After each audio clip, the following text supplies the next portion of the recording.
Oh, go ahead. Can you hear me now? Yep. Awesome. Okay, you are up on satellite. We can be seen and heard, or you can be. Okay, this is MultiVu generic number 2. So the new tax reform will make an impact on the retail industry and on consumers. Passing a plan is vitally important for American businesses and consumers this holiday shopping season. And to talk to us about that is Brian Dodge. He is the Executive Vice President of the Retail Industry Leaders Association. Brian, thank you so much for joining us. Thanks for having me. So first, let me ask you, why is getting tax reform done in this Congress so important to the retail industry? Yeah, so the tax code has not been reformed in more than 30 years.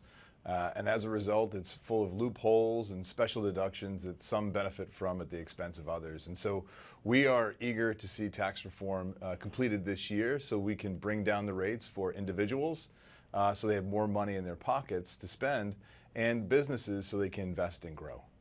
Sure. So let me ask you, in a perfect world, what does tax reform look like for the retailers and for the American consumers? Sure. So the retail industry has a very simple view. We've always advocated for comprehensive tax reform that impacts businesses, but more importantly, consumers as well, and ultimately treats businesses and individuals fairly, removes special deductions and special treatment in favor of a fair tax code that leaves more money in the pockets of consumers and allows businesses to take that savings and turn it into the kind of investment that serves their growth and their customers really well.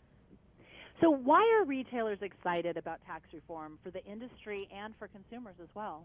Well, this is a really exciting time for the retail industry. We're seeing an enormous amount of change as ultra-personal shopping changes the way that consumers interact with retailers.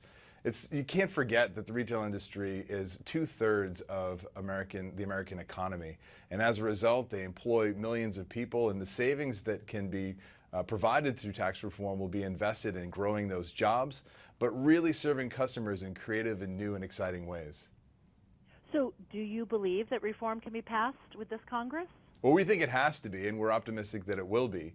As I said, the tax code has not been cleaned up in more than 30 years, and you can imagine if you didn't clean your basement in 30 years, it would be in desperate need of some tidying. And that's the situation we're in now, and we're working hard to get it done before the end of the year. So let me ask you, where can viewers go for more information? We'd encourage you to visit our website at RILA.org. Brian Dodge, he's the Executive Vice President of the Retail Industry Leaders Association. Brian, thank you so much for joining us today. Thanks for having me.